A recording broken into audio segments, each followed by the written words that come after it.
Good evening, I'm Prasad and this is KiniNews. A week down, 12 years to go. If you're wondering how Najib has been doing in prison, he's been writing a lot. However, his daughter is worried about her foodie father and feels bad that she can't buy him his caramel macchiato now that he's in prison.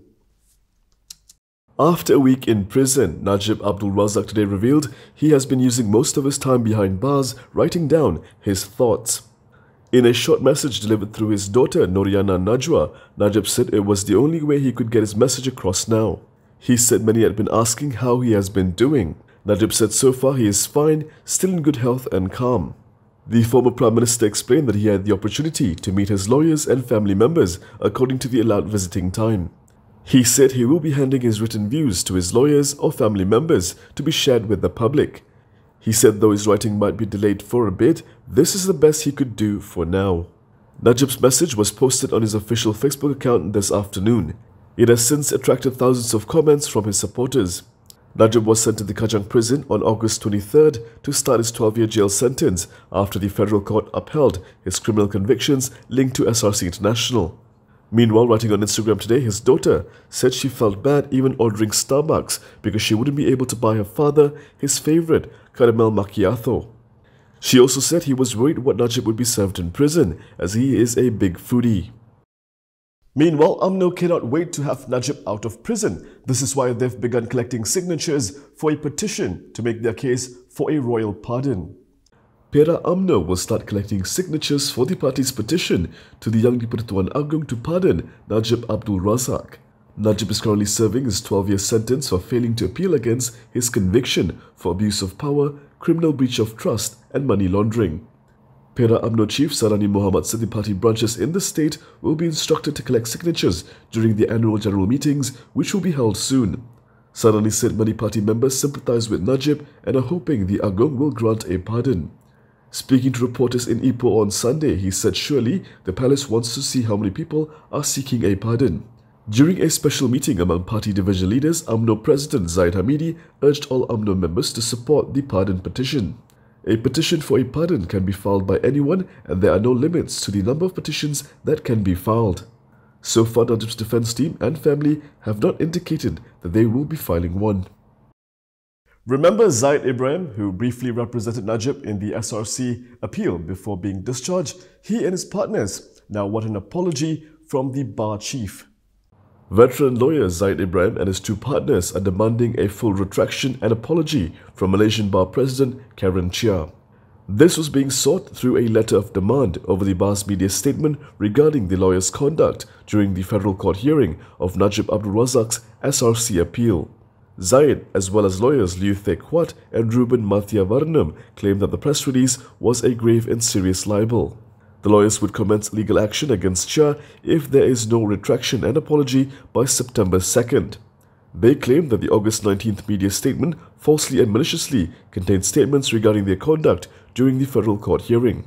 The lawyers stated that the press release contained several paragraphs that showed a reckless disregard to whether the imputations complained of were true.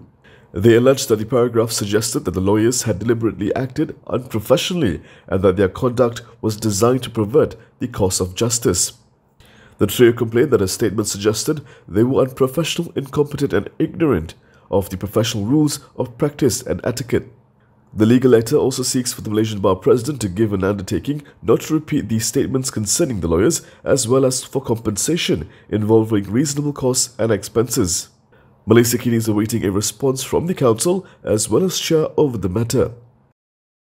PN may be desperate for GE15 allies, however Harapan has made it clear that it will not work with the coalition led by Muhyiddin Yassin.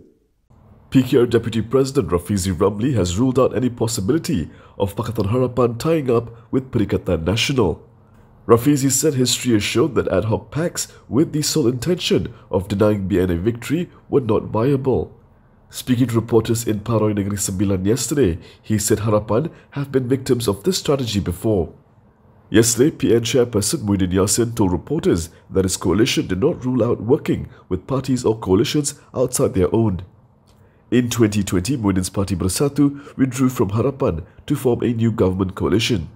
Meanwhile, Rafizi said the last Harapan Presidential Council meeting had resolved it was entering the next election alone. Rafizi also said Harapan and PKR have been consistent that all ethnic groups in the country must be engaged to build an honest and efficient government. Therefore, they cannot work with PN because their directions are too different. Meanwhile, PAS wants the Prime Minister to be given more time to revive the economy before an election is held. Malaysians are not looking forward to a general election being held soon, according to PAS. Party Vice President Muhammad Amar Nik Abdullah said the public prefers to see ongoing efforts to revive the economy and tackle inflation be fulfilled first.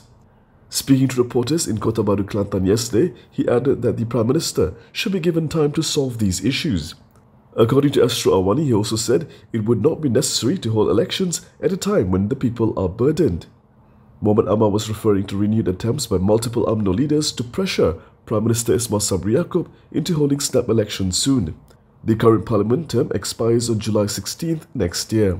During a special briefing for Umno leaders on Sunday, Zahid said fresh elections were necessary for political stability. However, observers have pointed out that the calls for fresh elections could be linked to several Umno figures currently facing criminal trials. DAP's Lim Guan Eng went a step further to claim that the government was only thinking about its own survival by setting the stage for early elections. Former Finance Minister Lim Guan Eng said the current government is being driven by its own political survival by planning an early election. In a scathing statement, he jabbed at the current administration led by Ismail Sabri Yaakob, saying that the elections should be called every year if they really could help the economy. Lim said the government appears obsessed with political survival and holding general elections at the expense of taking concrete measures to resolve the nation's economic ills. Lim added that the tabling of Budget 2023, which is moved forward 3 weeks to October 7th, pointed to early general elections being called in November this year. According to Lim, tabling an earlier budget merely for general election purposes negates the entire purpose of the budget being a fiscal and monetary policy statement for the next year. The probe into the allegations made by Tommy Thomas in his book is completed, and now the cabinet will decide what happens next. The Special Task Force formed to probe claims of judicial abuses alleged in former Attorney General Tommy Thomas' book has completed its report. According to Minister in charge of Parliament and Law, Wan Junaidi Tuanku Jaafar, the task force final report had identified 19 issues which required government attention. He said the final report will be tabled to the cabinet soon, adding that the cabinet will have to decide on the way forward. There is no indication that this task force report will be made public. Wan Junaidi said the task force spent 9 months investigating the allegations made and held 19 consultation sessions. Last December, Putrajaya had set up a task force to probe Thomas' book titled My Story, Justice in the Wilderness.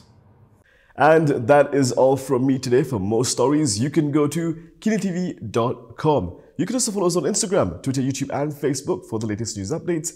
If you'd like to support independent media, do consider subscribing to MalaysiaKini.com. I'm Prasad. Thank you for watching.